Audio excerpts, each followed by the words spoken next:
పరిశుద్ధాత్మ దేవుడు నీతో మాట్లాడుతున్న ఒక అద్భుతమైన మాటను విందాం. నిర్గమాకాండం 3వ అధ్యాయం 7 నుంచి 10 వచనాలు చదవగా విందాం.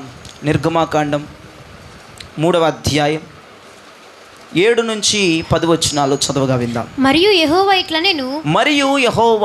నేను నేను ఐగుప్తులనున్న నా ప్రజల బాధను నిశ్చయంగా చూచి తిని పనులలో తమను పెట్టువారిని బట్టి వారు పెట్టిన మొరను వింటిని. వారి దుఃఖములు నాకు తెలిసేయున్నవి. కాబట్టి ఐగుప్తీయుల చేతుల నుండి వారిని విడిపించుటకును ఆ దేశములో నుండి విశాలమైన మంచి దేశమునకు అనగా కనానీయులకు, హిత్తీలకు, అమోరీలకు, పెర్జీలకు, హివ్వీలకు, యోబూసీయులకు నివాస స్థానమై పాలు తెనులు ప్రవహించు దేశమునకు వారిని నడిపించుటకును దిగివచ్చి ఉన్నాను. ఇశ్రాయేలీల మొర నిజముగా నా యొద్దకు చేరినది. ఐగుప్తీయులు వారు పెట్టుచున్న హింస చూచి తిని కాగా రమ్ము, నిన్ను ఫరో యొద్దకు పంపెదను. ఇశ్రాయేలీయులైన నా ప్రజలను నీవు ఐగుప్తుల నుండి తోడుకొని పోవలెనెను. దేవునికి మహిమ కలుగునట్లుగా మంచి స్తోత్రం చెప్పండి. హల్లెలూయా. ఏడుస్తున్న ప్రజలు ఎక్కడున్నారు? ఐగుప్తులో 30 లక్షల మంది జనం భయంకరంగా రోదన చేస్తూ ఉన్నారు. ఆ శ్రమల కాడికి, ఆ శ్రమల కొలిమికి తట్టుకోలేక ఫరో పెడుతున్న బాధలు, ఫరో పెడుతున్న ఇబ్బందికరమైన పరిస్థితుల్లో వాళ్ళు మింగలేక, చావలేక, కక్కలేక ఏడుపు మూలుగ్గా మారిపోయింది. ఇంకా ఏడుపు రావట్లా, మూలుగు. పని చేస్తుంటే కూడా మూలుగు మూలుగు మూలుగు మూలుగు. ఏడుపు రాకపోతే ఏడ్చి ఏడ్చి ఏడ్చి ఏడ్చి ఏడ్చి ఒక మూలుగు మిరిగింది. లోపల నుంచి ఎక్కడి నుంచో ఆ మూలుగు వారి గొంతులోంచి బయటకు వస్తూ ఉంది. అటువంటి పరిస్థితుల్లో ఇజ్రాయేల్ ప్రజలు వెళ్ళిపోయారు. ప్రార్థనలు చేస్తున్నారు. అయ్యా, మీగో మా పితరుడికి వాగ్దానం చేసినట్లుగా, అయ్యా ఇదిగో వాగ్దాన దేశానికి మమ్మల్ని నడిపించండి, మమ్మల్ని విడిపించండి, మమ్మల్ని కాపాడండి, మమ్మల్ని రక్షించండి అని గోల పెట్టి కొన్ని వందల సంవత్సరాలు ఇజ్రాయేలు ప్రజలు 30 లక్షల మంది ప్రజలు ఐగుప్తులో ఏడుస్తూ ఉంటే, ఎక్కడో అరేబియా దేశంలో మిద్యాను అరణ్యములో ఉన్నటువంటి గొర్రెలు కాస్తున్నటువంటి మోషే వద్దకు అగ్ని వలె దిగివచ్చి మోషే మోషే అని కేక వేసి, ఎదుగో నిశ్చయముగా నా ప్రజల బాధను చూశాను, వారి కన్నీరు నేను చూశాను, వారు పెట్టే మొర నేను చూశాను, వారి ఆపత్కాలమందు వారు ఘోషించే ఆ ఘోషను చూశాను. అయితే నువ్వు వెళ్ళాలి, నా ప్రజల్ని విడిపించాలి, ఫరోతో మాట్లాడాలి. స్తోత్రం చెప్పండి గట్టి. నాకు అర్థం కాక అడుగుతున్నాను, ప్రార్థన చేస్తున్న ప్రజలు ఎక్కడున్నారు చెప్పండి గట్టిగా. ఏడుస్తున్న ప్రజలు ఎక్కడున్నారు? బాధలు పడుతున్న ప్రజలు ఎక్కడున్నారు? అసలు మాట్లాడాల్సింది ఎవరితో? ఐగుప్తులో ప్రజలతో మాట్లాడాలి. అద్భుతాలు చేయాల్సింది ఎక్కడ? ఐగుప్తులో చెయ్యాలి. దిగి రావాల్సింది ఎక్కడికి? ఐగుప్తు. బాగు చేయాల్సింది ఎక్కడ? ఐగుప్తు. కానీ ఎక్కడికి వచ్చాడు? అరేబియా దేశంలో. ఏమండి, ఆ మిద్యాను అరణ్యంలో గొర్రెలను కాచుకుంటున్న మోషే దగ్గరికి స్వయంగా సాక్షాత్తు సైన్యములకు అధిపతి యెహోవా వచ్చి, నీ ప్రజలు అక్కడ, నా ప్రజలు అక్కడ ఐగుప్తులో బాధలు పడుతున్నారు, శ్రమలు పడుతున్నారు, ఇబ్బందులు పడుతున్నారు, ఏడుస్తున్నారు, గోల పెడుతున్నారు, తలలు బాదుకుంటున్నారు. నువ్వు వెళ్ళాలి, నువ్వు విడిపించాలి, నువ్వు నడిపించాలి, నువ్వు నాయకుడిగా ఉండాలి, ఫరోతో మాట్లాడాలి, వాళ్ళని ఆదరించాలని దేవుడు మాట్లాడుతూ ఉన్నాడు. దేవునికి స్తోత్రం కలుగునుగా. ఈ రోజున ఏది జరగాలన్నా దైవజనుడు లేనిదే ఏది ప్రజలకి జరగదు. ఏదైనా దైవజనుడు ద్వారే. ఈరోజు టైటిల్, ఏదైనా దైవజనుడి ద్వారా. నీ సొంతగా ఏది నీకు రాదు. నువ్వు ప్రార్థన చేస్తావు, నువ్వు ఏడుస్తావు, సమాధానం మళ్ళీ మా దగ్గర నుంచే వస్తుంది, నీ దగ్గరికి రాదు. ఖచ్చితంగా దేవుడు, దైవజనుడు నోటిలో నీ గురించి మాట పెడతాడు. నువ్వు 10 రోజులు ఏడుస్తావు, నెల రోజులు ఏడుస్తావు, 30 రోజులు ఉపవాసం ఉంటావు, కానీ జవాబు రావాల్సింది వీడి దగ్గర నుంచి. నీకు జవాబు రాదు. నీకేవో స్వయంగా ప్రత్యక్షమైపోయి, ఓ నా ప్రియ కుమార్తె అనడు. దైవజనుడు కదలాల్సిందే, దైవజనుడు మాట్లాడాల్సిందే. నువ్వు 40 రోజులు నుండి 50 రోజులు 100 రోజులు ఉపవాసం ఉండు, ఎబ్బెబ్బెబ్బే నీకు సమాధానమే రాదు. కొన్ని వందల సంవత్సరాల ఐగుప్తులు ఇజ్రాయేలు ప్రజలు 30 లక్షల మంది ప్రజలు ఏడుస్తూ ప్రార్థన చేస్తుంటే సమాధానం వెళ్ళవలసిన చోట అదైతే మిద్యాను అరణ్యములో సమాధానం వచ్చింది. స్తోత్రం చెప్పండి గట్టిగా. ఎందుకని మిద్యాను అరణ్యములో సమాధానం వచ్చింది? బాధలు పడుతున్న ప్రజలక్కడ సమాధానం వచ్చింది, ఇక్కడ ఏడుస్తున్న ప్రజలక్కడ సమాధానం వచ్చింది, ఇక్కడ సమాధానం అడుగుతున్న ప్రజలక్కడ. అసలు సమాధానం అడగని ఏరియాలో సమాధానం రాట. అక్కడ ఎవరున్నారంటే దైవజనుడు, అక్కడ నాయకుడు ఉన్నాడు. స్తోత్రం చెప్పండి. దేవునికి మహిమ కలుగునుగాక. జవాబు రావలసిన ప్లేసులో జవాబు రావట్లా, స్వస్థత రావలసిన ప్లేట్లో స్వస్థత రావట్లా, కార్యాలు జరగవలసిన ప్లేసులో కార్యాలు జరగట్లా. వేరొక చోట జవాబు వస్తుంది, వేరొకరికి ఇవ్వబడుతుంది, వేరొకరికి అందజేయబడుతుంది, వేరొకరికి ప్రోత్సహించబడుతుంది. వారు వచ్చి నీతో మాట్లాడాలి. స్తోత్రం చెప్పండి గట్టి. వారు ఎవరంటే దైవజనుడు. దైవజనుడు ద్వారే సకల ప్రజల సంఘము జవాబు పొందిద్ది. మీ దగ్గరికి జవాబు స్వయంగా గాల్లో ఎగురుకుంటా రాదని పగటిపూట ప్రభు పేరట మనవి చేస్తున్నాను. యేసుప్రభు వారు ఐగుప్తుకి వెళ్ళిపోయి, ప్రజలారా, ఇబ్బందులు పడుతున్న ప్రజలారా, మీకు సమాధానము కలుగును గాక, ఫరో నా ప్రజలను విడిచిపెట్టు, నా ప్రజలను పోనిమ్మంటే నిమిషంలో అయిపోద్ది. ఎందుకని దేవుడు ఈ రక్షణ మార్గాన్ని, ఈ విమోచన మార్గాన్ని ఇంత సంక్లిష్టంగా చేశాడు? ఎందుకని ఇంత ఇబ్బందిగా చేశాడు? ఆయన వచ్చి ఒక్క మాట మాట్లాడితే ఫరో గజగజ ఉనిగిపోతే, అసలు మాట్లాడక్కర్లా, ఫరో కల్లో కనపడి భయపెట్టేస్తే చాలు, వదిలేస్తాడు ప్రజలను. దైవజనుడు అవసరం ఎంత ఉందో దేవుడు ఈ వచనాల చేత ఈ పగటిపూట నీకు తెలియజేస్తున్నాడు. దైవజనుడు నీ జీవితంలో ఎంత ప్రాముఖ్యమో, దైవజనుడు నీ జీవితంలో ఎంత కీలకమో ఈ వచనాల ద్వారా ఈ పగటిపూట మీరందరూ ఆలోచించాలి, అధ్యాయం చేయాలి. దీనిని బట్టి మనం ముందుకు వెళ్ళాలి. స్తోత్రం చెప్పండి. మీరు ప్రార్థనలు చేసుకుంటున్నారుగా, మీరు ఉపవాసాలు ఉంటున్నారుగా, మాకంటే బాగా భక్తి చేసేవాళ్ళు ఉన్నారు విశ్వాసుల్లో. కానీ ఎందుకు దైవజనుడు అంటే, దైవజనుడు లేనిదే నీ ప్రార్థనలకు సమాధానము రాదు, నీ ఉపవాసాలకు ఆశీర్వాదాలు రావు.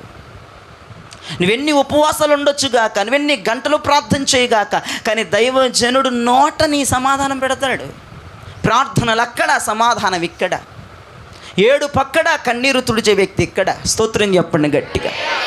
మోషే విద్యాను అరణ్యములో ఉంటే బాధలు పడే వాళ్ళు అక్కడ ఉంటే నిజంగా నాకు ఆశ్చర్యం వేసింది. ప్రభువా, దైవజనుడి పాత్ర ప్రపంచంలో ఎంత శ్రేయాసకరంగా నిలబెట్టాడో దేవుడు ఒకసారి జ్ఞాపకం చేసుకోండి.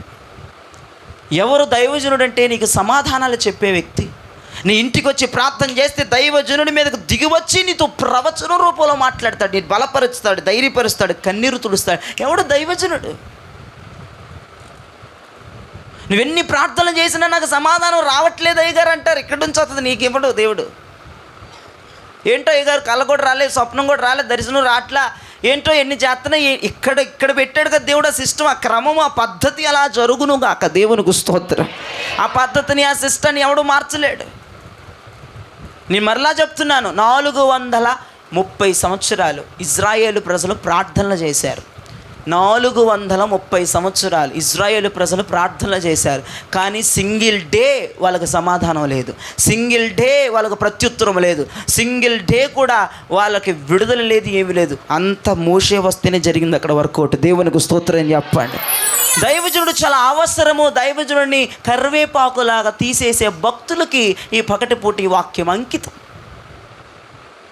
దైవజనుడు చాలా అవసరం, చాలా అవసరం. దైవజనుడు ఉంటే చాలు కాదు, దైవజనుడు ఉంటేనే నీ బతుకు. దైవజనుడు ఉంటే చాలే ఒక మూలన. మా ఇంట్లో ఏది జరిగినా ప్రార్థన చేయడానికి, మా ఇంట్లో ఫంక్షన్లు జరిగినా ఒక పెద్దగా ఉండి మాట్లాడడానికి ఆయన ఉంటే చాలే కాదు, ఆయన ఉంటేనే బతుకు. దేవునికి స్తోత్రం చెప్పండి. అలా అనుకున్న జీవితాలు ఆశీర్వదించబడతాయి, దీవించబడతాయి. దేవుడు దైవజనుడిని ఎంత హెచ్చించాడో ఈ వాక్యంలో మీరు చూస్తున్నారు. ఆయన నిమిషాలు అద్భుతం చేయొచ్చు, కళ ద్వారా భయపెట్టచ్చు. అబ్రహాం భార్యని రాజు ఎత్తుకుపోతే కళతో వచ్చి భయపెట్టేశాడు దేవుడు. అలాంటి కార్యాలు చేయగలడు. కానీ నీ రక్షణ మార్గం, నీ విమోచన మార్గం, నీ జవాబు మార్గాన్ని దేవుడు దైవజనుడితో ముడిపెట్టాడు.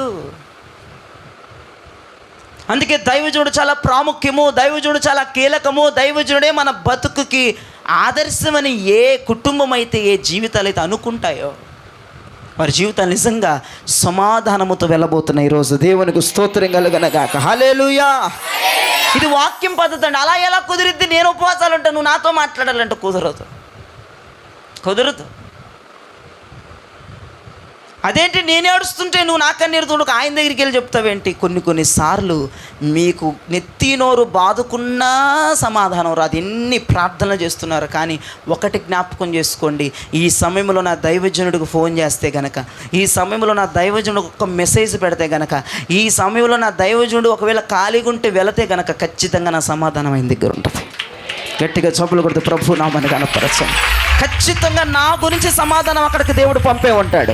నా ఏడుపు, నా ఘోష, నా బాధ, నా కడుపు తీపి నా దేవుడు నా దైవజనుడికి చెప్పే ఉంటాడని ఎవరైతే విశ్వాసముతో వచ్చి ప్రార్థన చేయించుకుంటారో వెంటనే ఒక వాక్కు విడుదలైపోద్ది. నీ ఏడుపుకి, నీ కన్నీరికి, నీ బాధకి, నీ కడుపు తీపికి, నీ గుండె బరువుకి ఆ ఒక్క మాటకి దెబ్బెమ్మటి కష్టమత బాధని తెగిరిపోతుంది. దేవునికి వస్తుంది. ఏం చేయాలంటే దైవజనుడు ఫరోతో మాట్లాడాలి, ప్రజలని విడిపించాలి. మళ్ళీ ఫరోతో ఎట్లా మాట్లాడాలి? బాబు మరి దేవుని ప్రజలు విడిపించండి, మీకు దండం పెడతాను కాదు, ఫరోని ఎదిరించాలి. స్తోత్రం చెప్పండి గట్టి. ఫరో, దేవుని ప్రజలను విడిచిపెట్టు అని ఆయనతో సవాలిస్తులు మాట్లాడాలి. ప్రజలతో అట్లా మాట్లాడితే ఒక్కలరారు చర్చికి. ప్రజల్ని ఆదరించాలి, ప్రజల్ని ప్రేమించాలి, ప్రజలకి ఆదరణతో కూడిన మాటలు చెప్పాలి. స్తోత్రం చెప్పండి. దైవజనుడి పాత్ర అండి అంత ఈజీ కాదు. ఏంటో ఒక్కొక్కడు మైకు పట్టుకుని షోయింగ్ చేసేయడం కాదండి. పెద్దోళ్ళు చెప్తే విన్నా, నాకు వచ్చిన ప్రత్యక్షత కాదు. సేవ అంటే చావు. సేవ అంటే ఏంటండి? చావు. చక్కగా తెల్లబట్టలు వేసేసుకుని వారం ఒక బ్యాగ్ పట్టుకుని ఒప్పుకుంటూ వచ్చేస్తాడు 9:30కి 10ంటికి. మేమేమో 9 నుంచే సావాలి చర్చిలో. వీన పని బాగుంది అనుకుంటున్న వాళ్ళకి చెప్తున్నాను నేను. ఆడితోనేమో ఎదిరించి మాట్లాడాలి, మీతోనేమో ప్రేమతో మాట్లాడి. ఎదిరించి మాట్లాడితే ఒకరు రాడు కదా. ప్రతిదానికి, చిన్నదానికి కొన్నదానికి గొడవలాగుంటే సీన్ కుదరదు కదా మీ దగ్గర. కానీ వాడి దగ్గర ప్రతిదానికి కయ్యాలు పెట్టాలి. దేవునికి స్తోత్రం చెప్పండి. ప్రతిదానికి వాడికి ఇరుచుకు పడిపోయినట్టు వాడితో మాట్లాడాలి. మేము ఫరోతో వాడితో నిదానంగా అయ్యా బాబు అమ్మ అంటే కుదరదు. కానీ మిమ్మల్ని ఆదరించడానికి దేవుడు దైవజనుడిని పెట్టాడు. మిమ్మల్ని పీడిస్తున్న శక్తులను ఎదిరించడానికి దేవుడు దైవజనుడిని పెట్టాడు. గట్టిగా చప్పలు కొడితే ప్రభువు నామానికి మహిమ ఘనత కలుగునట్లుగా. ఫరోని బెదిరించాలట, ఇశ్రాయేలు ప్రజల్ని ఆదరించాలట. దేవుని యొక్క పద్ధతి ఇది. చూసారా, దైవజనుడు అంటే అందుకే ఈజీగా బోధకులు కావద్దని భక్తుడు చెప్పారు. బాబోయ్, సేవకుడు అయిపోవాలని అనుకోమాకండ్రా. ఎంత పెద్ద డేంజర్ అంటే సేవ అంటే చావురా. అపోస్తుల బోధలో కత్తి మీద సానే. సేవ అంటే చస్తూ బతకాలి. మానవుడికి ఒక్క చావు, దైవజనుడికి రోజూ సావే. కోపం చంపుకోవాలి, ఆశలు చంపుకోవాలి, కోరికలు చంపుకోవాలి, సరదాలు చంపుకోవాలి, ఫంక్షన్లకు వెళ్ళకుండా చంపుకోవాలి. రోజు మేము చస్తూ బతకాలి.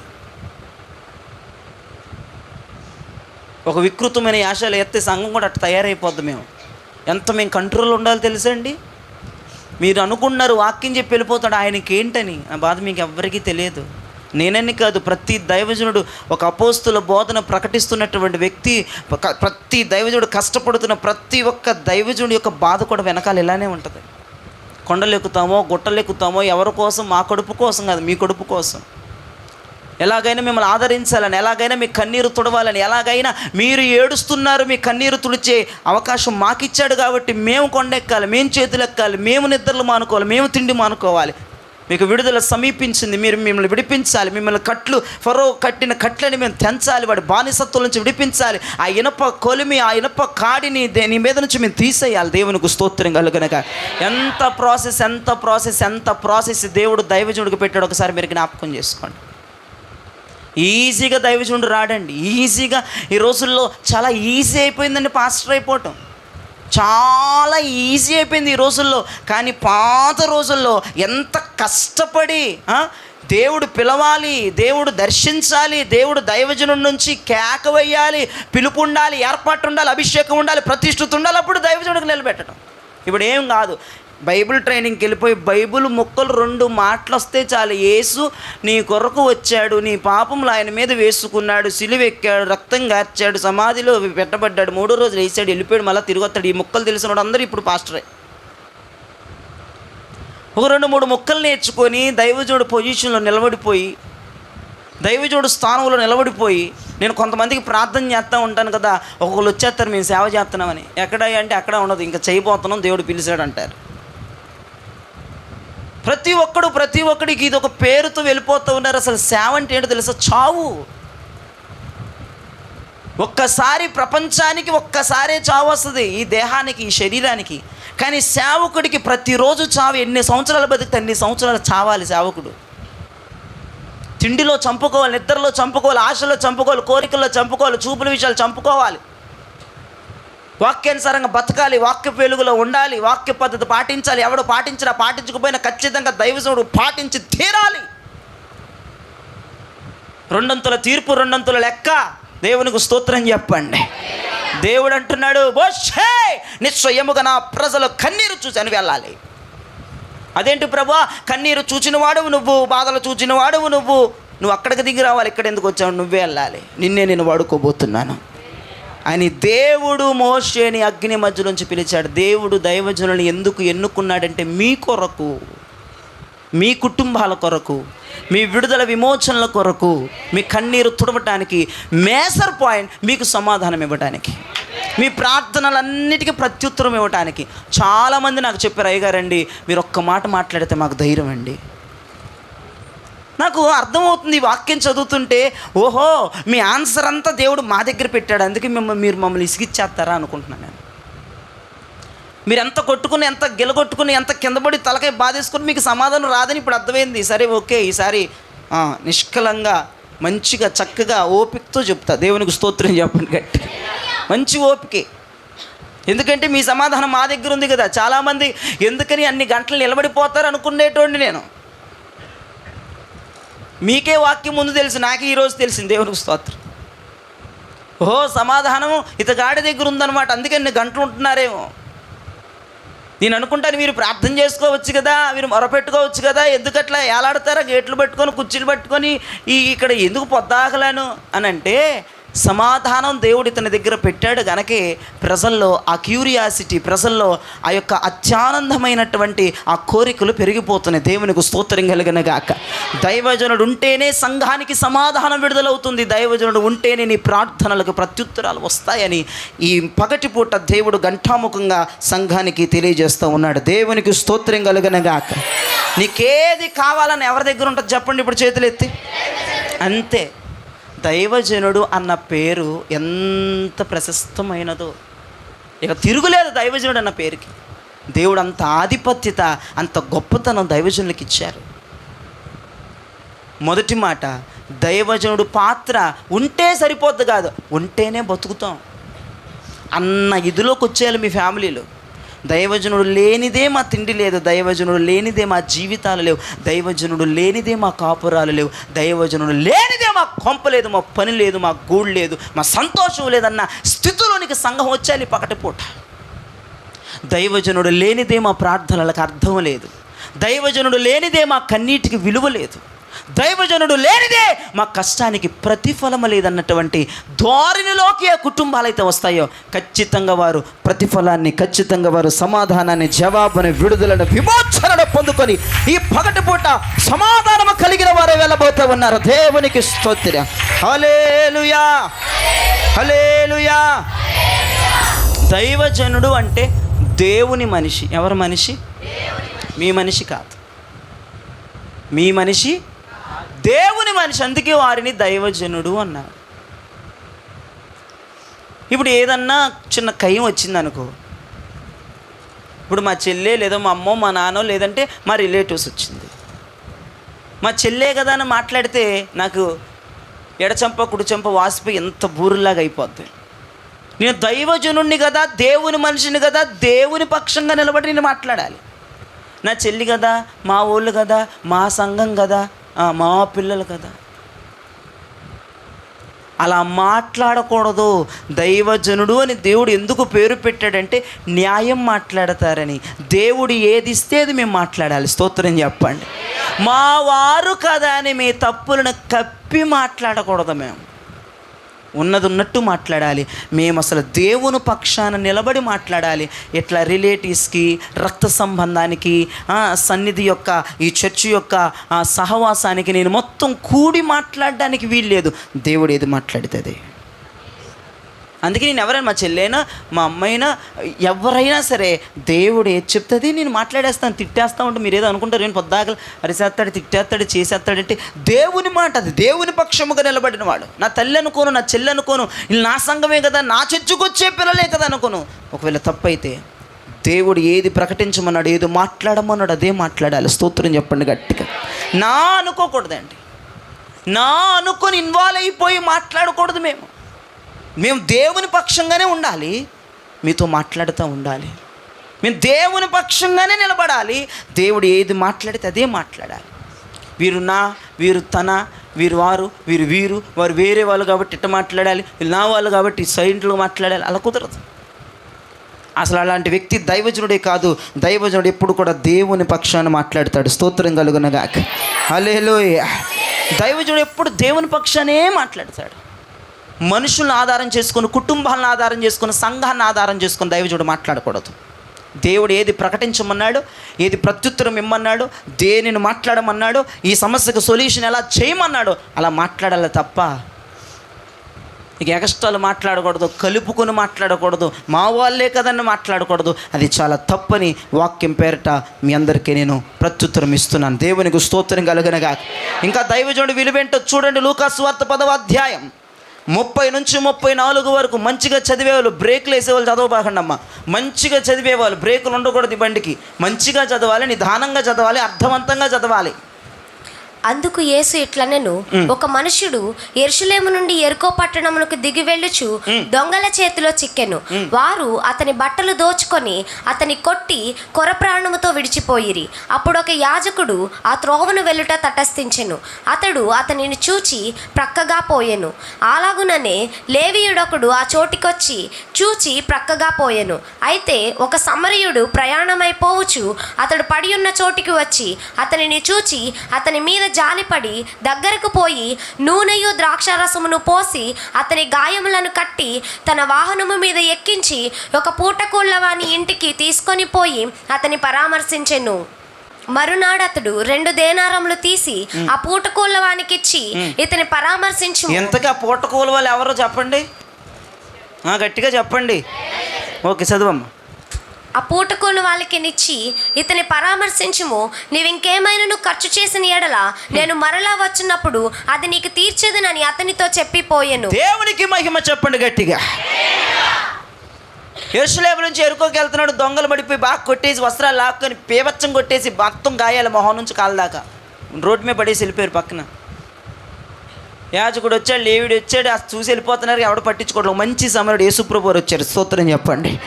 ఆత్మసత్యాన్ని గ్రహించండి. వాక్యంగా చదువుకోవడం, చదివిన తర్వాత ఆత్మలోనికి వెళ్ళిపోవాలి. ఆత్మ ప్రత్యక్షత విడుదలవ్వాలి. సమరుడు అనగా దేవుడే, యెహోవానే, తండ్రే, ప్రభువే, మనం ఆరాధిస్తున్న క్రీస్తు, అభిషక్తుడు, ఇమ్మానుయేలు. స్తోత్రం చెప్పండి.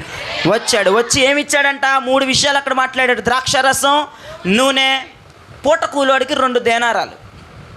యేసు ప్రభు వారు మీకు ఏమిచ్చాడంటే ద్రాక్షారసం అనగా యేసు రక్తాన్ని మీకు ఇచ్చాడు. స్తోత్రం చెప్పండి. రెండవది నూనె దేనికి సాదృశ్యం అంటే అభిషేకానికి సాదృశ్యం, ఆత్మకి సాదృశ్యం. దేవుడు ఆయన రక్తాన్ని మీకు ఇచ్చాడు, ఆయన ఆత్మని మీకు ఇచ్చాడు. ఇక 2 దేనారాలు ఎవరికి ఇచ్చారు? పూటకూళ్ళ వాళ్ళకి తీసుకెళ్ళి 2 దేనారాలు ఇచ్చాడు. 2 దేనారాలు అనగా ఒకటి పాత నిబంధన, ఒకటి క్రొత్త నిబంధన వాక్యము దేవుడు మీకు ఇచ్చాడు. గట్టిగా చోపలు కొద్ది ప్రభు నామని గణపరచండి. మీకు 3 దేవుడు ఇచ్చాడు. 1 రక్తం, 2 ఆత్మ, 3 వాక్యం. ఇది మేమిచ్చామా యేసయ్య ఇచ్చాడా? దైవజనుడు ఇవ్వలేదు కదా. మంచి క్లారిటీ పెట్టండి. దైవజనుడు రక్తము కానీ ఆత్మ కానీ వాక్యం కానీ మీకు ఇవ్వలేదు. ఆ 3 ఇచ్చింది సాక్షాత్తు నజరుడైన యేసుక్రీస్తు ప్రభువే. ఇప్పుడు సరే, అక్కడ ద్రాక్షారసం ఇచ్చి ఆయన ఆత్మనిచ్చి, అంటే రక్తం ఇచ్చి, ఆత్మనిచ్చి, వాక్యం ఇచ్చి ఎక్కడ తీసుకొచ్చారు ఆ వ్యక్తిని?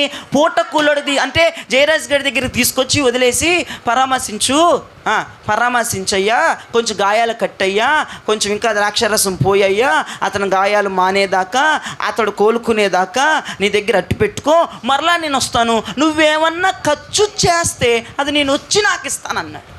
ఇప్పుడు మాకేమన్నా ఉంటుందా? మాకు ఎప్పుడట ఆయన వచ్చినప్పుడు ఇస్తాడంట. ఇప్పుడు మాకేమి లేదు. ఇక్కడ చూస్తామే అందరినీ రూపాయి ఏమి ఇవ్వట్లేదు. చూస్తామే ఆయన వచ్చినాక ఇస్తాడట. మిమ్మల్ని అందరినీ లోపు మేము రూపాయి ఆశించకుండా మేము ఏం చేయాలా? మిమ్మల్ని పరామర్శించాలి, మిమ్మల్ని కడగాలి, వాక్యమనేటువంటి నీళ్ళతో మీకు ఉత్తక స్నానాన్ని చేపించాలి. మీరు నా మీద అరిసేస్తారు, అలుగుతారు, చర్చిలు మానేస్తారు, అయినా నేనేం చేయాలి? పరామర్శించాలి, అరవకూడదంట. ఎంత బాధ నాకు. ఒకడు వాక్యం నచ్చదు ఒక్కోసారి. ఏదైనా తప్పు చేస్తే ఆ మాట ఇట్లా మాట్లాడతారని వాళ్ళు మాట్లాడుకుంటారు. నా దగ్గర ఓ మాటలు ఇవన్నీ తెలిసినా నేనేం చేయాలి? భరించాలా?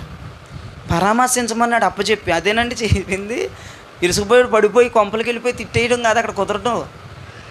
ఫరోతోనేమో బెదిరించాలి, ఆయన్ని ఎదిరించాలి, అంటే తన్నాలు అవసరమైతే మిమ్మల్ని పరామర్శించాలట, మిమ్మల్ని ప్రేమగా మాట్లాడాలట. దేవునికి స్తోత్రం చెప్పండి. అంటే ఎన్ని చేసినా మీతో ఏం చేయాలా? అందుకే ఒకరికి నెత్తికే కూర్చున్నాడు ఒకడు. మరి యేసుప్రభు పెట్టిన సిస్టమ్ కదా, యేసుప్రభు అయితే అంతాడు, నేనేం చేయలేను, నాకు ఇవ్వలేదు ఆ ఛాన్స్, ఆయన అంతాడు. ఆయన తనక నేను తనక ఇంకా పోండ్రిల్లుతారు ఒక్కొక్కరు. మళ్ళీ చెప్తున్నా, గతంలో చెప్పా, బియ్యం గింజలు లెక్కేసినట్లు లెక్కేస్తాడు, జాగ్రత్తగా ఉండాలి. ఎవరికోవాలి ఒళ్ళు దగ్గర పెట్టుకుని. దేవునికి స్తోత్రం చెప్పండి. రక్తం ఇచ్చింది ఎవరు చెప్పాలి గట్టిగా. ఇంకోటి ఆత్మనిచ్చింది ఎవరు? వాక్యం ఇచ్చింది ఎవరు? పరామర్శించేది ఎవరు? నీళ్ళు ఆ గాయాలు కట్టేది ఎవరు? గాయాలు మానిపేది ఎవరు? తిట్టేది ఎవరు? తిట్టేది మీరు. ఎవరిని? దైవజనుడిని. మీలో మాట్లాడుకుంటారు, మీలో కౌంటర్లు వేసుకుంటారు, మీలో వెనక ముందుకు మాట్లాడతారు. ఒకరే దైవజనుడు మంచోడు అంటే ఆడి మంచోడు ఏంటంటే ఇంకోతండి. క్షమించండి, దేవుడు మిమ్మల్ని అందరినీ కాపాడుడు కాక. నీకు ఇష్టమైనప్పుడు అమ్మో అంటావు, నీకు ఇష్టం లేనప్పుడు ఏదో అంటావు అని అంటావు. ఏదో ఒక మాట ఇసిరేస్తూ ఉంటారు, ఏదో ఒక మాట అనుకుంటూ ఉంటారు, ఏదో ఒకటి వెనక ముందు వెనకది అయిపోతూ ఉంటుంది. కానీ మేము మిమ్మల్ని పరామర్శిస్తూనే ఉండాలి. ఇప్పుడు గాయాలు ఉన్నాయి మీకు, మీరు ఎట్టొచ్చారు చర్చికి? వేటగాని ఉరి నుండి తప్పించబడి, వారి బాణములకు తప్పించబడి, యేసు చేత కాపాడబడి ఇక్కడికి మీరు వచ్చారు. మీకు చల్లటి నీళ్ళతో స్నానం చేపిస్తాం. మీకు గాయాలు ఉంటాయి, అరుతారు అరవరా? అట్లాగే వాక్యం పోతా ఉంటే కొంతమందిలో గడుస్తూనే వచ్చేసి, పిచ్చితనం వచ్చేసి అరిసేసుకొని మీలో తగులు పెట్టేసి చాలామంది మానేశారు. అరుచుకొని, తిట్టుకొని, చేసుకొని, చెందుకొని ఎన్నో జరుగుతూ ఉంటాయి. అయినప్పటికీ కూడా ఆయన వచ్చేంత వరకు మిమ్మల్ని మేము ఆదరిస్తూ, పరామర్శిస్తూ, గాయాలు కడుగుతూ. చీము పిండేటప్పుడు కోపం వస్తుందా? అది మీకు మెంటలు వచ్చేది, అరిసేస్తూ ఉంటారు. మిమ్మల్ని ఒకసారి పిండేయాలి, ఒకసారి నలిపేయాలి, ఒకసారి స్నానం చేయించాలి, ఒకసారి బొమ్మలాగా చూడాలి. మరి గాయం పోవాలంటే అది ఏది వేయాలి, ఇది రిక్విట్ వేస్తారు, ఇది ఏంటిది? సిరంజి సర్రమంటది మంట. అప్పుడు ఒకడు కోపం వచ్చేద్ది, ఒకడు ఒక వారం మాట్లాడు, రెండో వారం హిహి అంటారు. అది తగ్గినాక ఇక నానా రభస సంఘం అంటే బాబోయ్, నీకు పుట్టిన 2 పిల్లలు, 4 పిల్లలు, 5 పిల్లలు, నిన్ను 3 చెరువులు నీళ్ళు తాపిస్తే మీరు మా 300 చెరువులు నీళ్ళు తాపిస్తారు సంఘం. మరి తప్పేముందండి? వాళ్ళు 3 మీరు 300, ఇంతమంది ఉన్నారు కాబట్టి దేవునికి స్తోత్రం కలుగునుగా.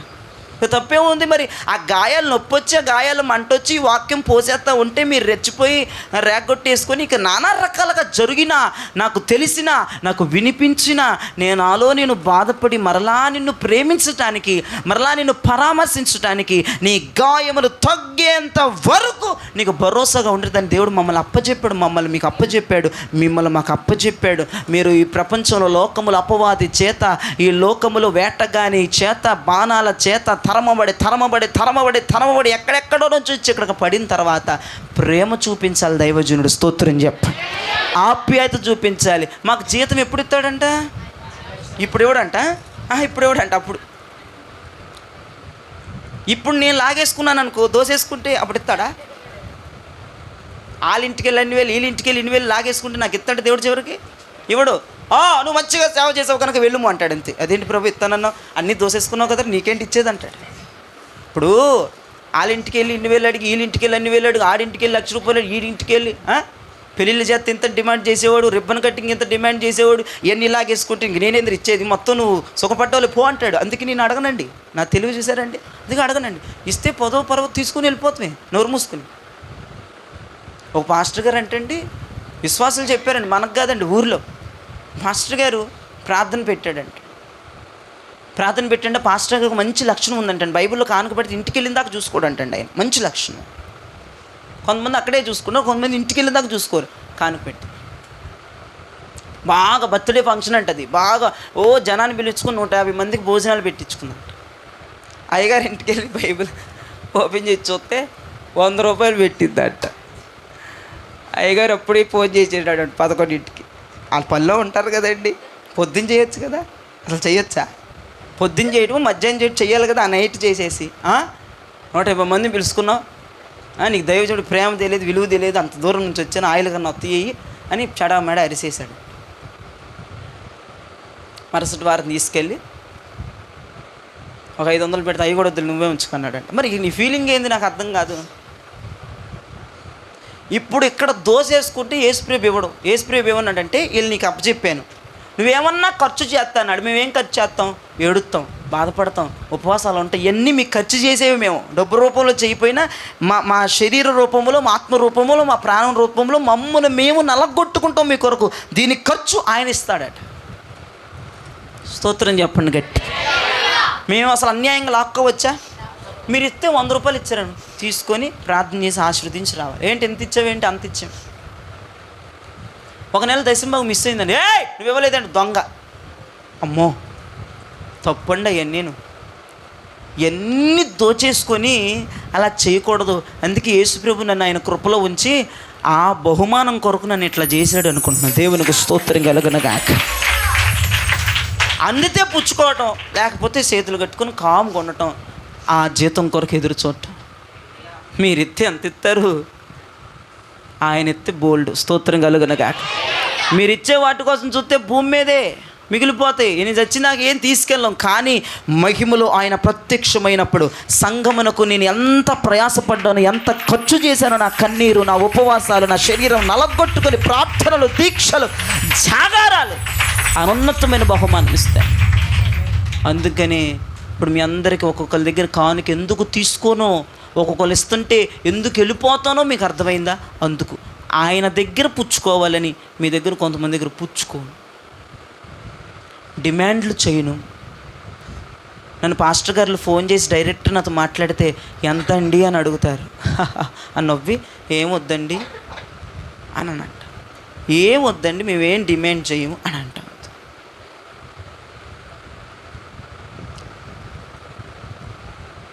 అలాగ మీరు జ్ఞాపకం చేసుకోండి. ప్రతి దైవజనుడు, యావత్తు ప్రతి దైవజనుడు కూడా ఏమి ఆశించకుండా చేస్తే ఆ దైవజనుడికి యేసుప్రభు దగ్గర నుంచి ప్రతిఫలం వస్తుంది. స్తోత్రం కలుగునగాక. హల్లెలూయా. మొన్నేగా మనం తాపేశ్వరం పాస్టర్ గారి దగ్గర, ఆ పాస్టర్ గారు డైరెక్టర్గా అడిగేశారు ఎంత తీసుకుంటారండి అని.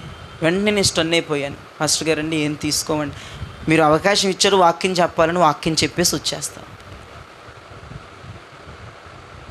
వాక్యం చెప్పి వచ్చేస్తాం. అయినా 3-4 వేలు దాకా పెట్టారు. కానీ మనం అడగకూడదు ముందలే. వాళ్ళు పెడతారు, వాళ్ళు ఇస్తారు. మేము ఏ ఊరు నుంచి ఏ ఊరికి వస్తామో వాళ్ళకి తెలుసా తెలియదా? విజయవాడ నుంచి తాపేశ్వరం అంటే ఎంత దూరం అండి. ఆ ట్రైన్ టికెట్స్ కానీ మరి 3 దాకా వెళ్ళాము. 3కి ఎంత ఛార్జీలు అవుతాయి? అయ్యగారు అన్నీ లెక్కేసుకొని కరెక్ట్గా సరిపడా పెట్టాడు. నాకు ఒక 5 ఒక 1000 మిగిలేట్టుగా ఛార్జీకి సరిపోయేట్టుగా పెట్టాడు. మనం అడగకూడదు. దేవుడికి తెలుసు వాళ్ళని ఎంత పెట్టమంటాడో, మేము ఎంత ఖర్చు అవుతుంది ఇక్కడ దేవునికి తెలుసు. మళ్ళీ ఆయన ఏమన్నాడు, తాపేశ్వరం వెళ్ళి చక్కగా కాఫీ తాగి ఆ తాపేశ్వరం కాజా అంటే అది తింటే అంటున్నాడు నాతో, అయ్యగారండి మిమ్మల్ని ఎంత తీసుకుంటారని అడిగానని తప్పుగా అనుకోమాకండి. ఒక పాస్టర్ గారు, పెద్ద పాస్టర్ గారు కారులో వచ్చి బాగా మీటింగ్ అరేంజ్ చేసామండి. మీటింగ్లో వాక్యం చెప్పి నాకు 20-30 వేలు ఎత్తే కానీ కదలని అన్నాడండి. మాకు భయం వేసి అందరిని అడుగుతున్నాం, అయ్యగారు ఏమనుకోమాక అన్నాడు నన్ను. సరే పాస్టర్ గారు, నా కారు ఎంత అనుకున్నావు, ఆయిల్ అంత కాలేదు అనుకున్నావు, ఏడు నువ్వు ఇచ్చేది అని కూర్చున్నాడంట. వెళ్ళలేదంటే అండి ఇచ్చిందాక ఆయన 20,000 డిమాండ్ చేశాడంటండి. 20,000 మళ్ళీ ఆ పాస్టర్ గారు వాళ్ళ నాన్నగారు ఇచ్చారా గొడవేంటి, మళ్ళీ ఇంకోసారి పిలుస్తారా వాళ్ళు ఆయన్ని? పొర్రపాటున కల్లో కూడా గుర్తున్నాడు ఆ పాస్టర్ గారికి. ఎక్కడికి వెళ్ళినా ప్రేమ సంపాదించుకోవాలి అనండి గట్టిగా ఒకసారి. నీకు రూపాయి వచ్చినా రూపాయి రాపోయిన దైవజనుడికి నేను ఎక్కువ నా మైండ్ సెట్ అది. మా రూపాయి ఖర్చు అయిన రోజులు కూడా ఉన్నాయి. చాలకుండా కొంతమంది దైవజనులకు తెలియదు మా ప్రయాస, ఆయిల్ ఎంత అవుతుంది, పిల్లలకి ఏంటి ఏం తెలియదు. కానీ తక్కువ ఇస్తారు. అయినప్పటికీ నేను ఏం మాట్లాడిన వాక్యం అక్కడ ఎంత బాగా ప్రొడ్యూస్ అయింది, ఎంతమంది బిడ్డలు ఏడ్చారు. పిల్లలతో కూడా అడగండి, మేము అదే మాట్లాడుకుంటూ వచ్చాడు. రూపాయి గురించి మేము ఎప్పుడు మాట్లాడలేదు. అబ్బా వాళ్ళు ఏడ్చారు, వీళ్ళు ఏడ్చారు, ఏలియా మేమందరూ వాళ్ళు ఏడ్చారు, వీళ్ళు బడి ఏడ్చారు, దుఃఖం వచ్చేసింది, అది దురాత్మలు పారిపోయినాయి, దైవజనులు కూడా ఎంత బాగుందని ఇవే మాట్లాడుకొని సాటిస్ఫాక్షన్ అయ్యి కొన్ని కోట్ల రూపాయలు ఇచ్చినట్టు ఉంటుంది. దేవునికి స్తోత్రం కలుగునగా. ప్రతి దైవజనుడు మేము ఇంటికి తిరిగి వచ్చాడు, అయ్యగారండి ఎక్సలెంట్గా చెప్పారండి, అసలు నిజంగా సంఘంతో ఏం మాట్లాడాడో దేవుడు అది మాట్లాడాడంటే అదే ₹1 కానుక వాళ్ళు ఇచ్చింది నాకు, అంతే. వాళ్ళు ఇచ్చిన 3-4 వేలు 6 వేలు నాకు ఇంకా లెక్కలోకి రావు. దేవునికి మహిమ కలుగునుగాక. కాబట్టి ఈ మాటలు నేను ఎందుకు చెప్తున్నానంటే, ఇప్పుడు నేను అన్ని వైపుల నుంచి లాక్కున్నానంటే యేసుప్రభు రేపు అంటాడు మూలకి వెళ్ళిపోరా అంటాడు. బాగానే సేవ చేసావు కానీ అన్ని వైపులు లాక్కుని ఉన్నావు బాబు, నీకు 100 నీకు ఏమి ఇవ్వక్కర్లేదు, నువ్వు వెళ్ళిపో. నేను వచ్చినాక ఇస్తానన్నాను కదా, ఇప్పుడు ఎందుకంటే నీకు ఎంత ప్రయాస, నేను ఇచ్చింది తీసుకోకుండా డిమాండ్లు చేసుకుంటూ బతికావు అని యేసుప్రభు రేపు నన్ను అనకూడదు. ఆ సాక్ష్యం కొరకు మీరు నా కొరకు ప్రార్థన చేయండి. ఇన్ని సంవత్సరాలు కాపాడుకున్నాను, ఇంకా చచ్చిందాకా కాపాడుకోవాలి. ఎక్కడ ఆశించకుండా, ఎక్కడ లాభాన్ని కోరుకోకుండా, ఎవరిని డిమాండ్లు చేయకుండా, ఎవరిని అడగకుండా, ఎవరిని దగ్గర అన్యాయంగా తీసుకోకుండా నేను ఇదే సేవలో చచ్చిందాకా ఆఖరి క్షణం వరకు ఉండాలని మీరు ప్రార్థన చేస్తేనే కార్యాలు జరుగుతాయి. దేవునికి స్తోత్రం కలుగనగాక. ఎందుకంటే నీ దైవజనుడు ఆయన చేతితో ఇస్తారండి. మనుషులు చేతితో ఇస్తే ఒక చేతి ఇస్తే ఎంత ఇస్తారు, కానీ దేవుడు ఇచ్చిన ఆకాశాన్ని తెరిచేస్తాడు. నాకు ఎప్పుడు నమ్మకం అది, ప్రభా నువ్వు నాకు ఇవ్వాలి, నాకు ఎవరు వద్దు, నువ్వు నాకు ఇవ్వాలి, నాకు ఎవరు వద్దు, నువ్వు నాకు ఇవ్వాలి, ఎవరు వద్దు, నువ్వు నాకు ఇవ్వాలి ప్రభా. దేవుడి ఇవ్వాలని కోరుకోండి. ఆయన ఇస్తే ఆకాశ వాక్యళ్ళు తెరిచి పట్టరాని విస్తార ఈవులతో నింపేస్తాను వాక్యం సెలవిస్తుంది. అందుకే నేను ఎప్పుడు కూడా దేవుని చేతిని చూస్తా. ఆయన కుర్చీ అంట ఆకాశం అంట, ఆయన పాదం పెట్టుకునేది భూమి అంట, ఇంకా ఆయన చెయ్యి అంతటితో చూసుకుంటా. నేను ఈ 10,000 లక్ష రూపాయల కోసం చూసుకుంటే ఆయన చెయ్యి అంత ధననిది కోల్పోతాను.